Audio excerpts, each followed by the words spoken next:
ഞാൻ doctor Sigu S Krishnan, consultant dermatologist, River Shore Hospital. തക്കാളിപ്പനി അഥവാ ടൊമാറ്റോ ഫ്ലൂ, ഇത് HFMD, ഹാൻഡ് ഫുട്ട് മൗത്ത് ഡിസീസിൻ്റെ ഒരു വേരിയൻ്റ് ആണ്. കൂടുതലായിട്ടും കാണപ്പെടുന്നത് കുട്ടികളിൽ, ചിലപ്പോൾ അഡൽട്സിലും കാണപ്പെടും. ഇത് മെയിനായിട്ട് സ്പ്രെഡ് ആകുന്നത് ഈ രോഗി ശ്വസിച്ചിട്ടുള്ള വായു ശ്വസിക്കുമ്പോഴും അതേപോലെ തന്നെ അവരുടെ എന്തെങ്കിലും ഓറൽ സെക്രീഷൻസ് സ്പ്രെഡ് ആകുമ്പോഴും അതേപോലെ കുമിളകൾ പൊട്ടിയിട്ടുള്ള ബ്ലിസ്റ്റർ ഫ്ലൂയിഡ് കോണ്ടാക്ട് വരുമ്പോഴുമാണ് ഇത് സ്പ്രെഡ് ആവുന്നത്. ഈ വൈറൽ ഇൻഫെക്ഷൻ്റെ മെയിൻ ഇൻഫെക്റ്റിവിറ്റി, അതായത് രോഗി മെയിൻലി ഇൻഫെക്റ്റീവ് ആയിരിക്കുന്നത് ആദ്യത്തെ 7 ദിവസമാണ്.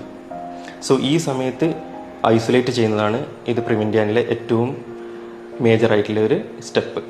ഇതിൻ്റെ ഇൻക്യുബേഷൻ പീരീഡ്, അതായത് രോഗിയുമായിട്ട് നോർമലായിട്ടുള്ള ഒരാൾ സമ്പർക്കത്തിൽ ഏർപ്പെട്ടാൽ 3 തൊട്ട് 6 ദിവസങ്ങൾക്ക് ശേഷമാണ് രോഗലക്ഷണങ്ങൾ കാണപ്പെടുന്നത്. എന്തൊക്കെയാണ് ഇതിൻ്റെ രോഗലക്ഷണങ്ങൾ? പേര് പോലെ തന്നെ തക്കാളി പോലെയുള്ള ചുവന്ന കുമിളകൾ കയ്യിലും കാലിലും അതേപോലെ തന്നെ വായുടെ ഉള്ളിലൊക്കെ ആയിട്ട് കാണപ്പെടും. പിന്നെ ബട്ടക്സിലും പ്രൈവറ്റ് ഏരിയാസിലൊക്കെ ഇങ്ങനെ കുമിളകൾ കാണപ്പെടാം. ചിലപ്പോൾ ഇത് പെയിൻഫുൾ ആയിരിക്കാം. മാത്രമല്ല മൈൽഡായിട്ടുള്ള പനി, തൊണ്ടവേദന, മസിൽ പെയിൻ, നിർജ്ജലീകരണം, ജോയിൻറ്റ് പെയിൻ, പിന്നെ ക്ഷീണം ഒക്കെ ഇതിൻ്റെ ലക്ഷണങ്ങളാണ്. ഇതിനോടൊപ്പം തന്നെ ചിലപ്പോൾ നഖം കൊഴിഞ്ഞു പോകുന്നു എന്ന കംപ്ലൈൻറ്റും പേഷ്യൻസ് പറയാറുണ്ട്. ഇതിനെങ്ങനെ നമുക്ക് പ്രതിരോധിക്കാം അഥവാ ട്രീറ്റ് ചെയ്യാം? നേരത്തെ പറഞ്ഞതുപോലെ തന്നെ ആദ്യത്തെ 7 ദിവസമാണ് ഇത് മാക്സിമം ഇൻഫെക്ഷ്യസ് ആയിരിക്കുന്നത്.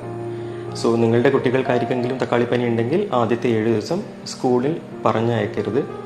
ഇതൊരു സാമൂഹിക പ്രതിബദ്ധതയാണ്. പിന്നെ ഇതിൽ മെയിനായിട്ട് സപ്പോർട്ടീവ് കെയർ ആണ്. ആവശ്യത്തിന് റെസ്റ്റ്, അതേപോലെ തന്നെ വെള്ളവും ഭക്ഷണവും കൊടുക്കണം. വേദന ഉണ്ടെങ്കിലോ അല്ലെങ്കിൽ പനി ഉണ്ടെങ്കിൽ പാരസെറ്റമോൾ കൊടുക്കാം. ഇതിനോടനുബന്ധിച്ചിട്ട് നഖം കൊഴിഞ്ഞു പോകുന്നുണ്ടെങ്കിൽ അതൊക്കെ തിരിച്ചു വരുന്നതായിരിക്കും. അതിനോർത്ത് ടെൻഷൻ അടിക്കേണ്ട കാര്യമൊന്നുമില്ല. തക്കാളിപ്പനി വളരെ മൈൽഡായിട്ടുള്ള ഒരു വൈറൽ ഇൻഫെക്ഷനാണ്. അതിന് ഇതേപോലെ തന്നെ സപ്പോർട്ടീവ് കെയർ കൊടുത്താലും ഈസി ആയിട്ട് ട്രീറ്റ് ചെയ്യാവുന്നതാണ്.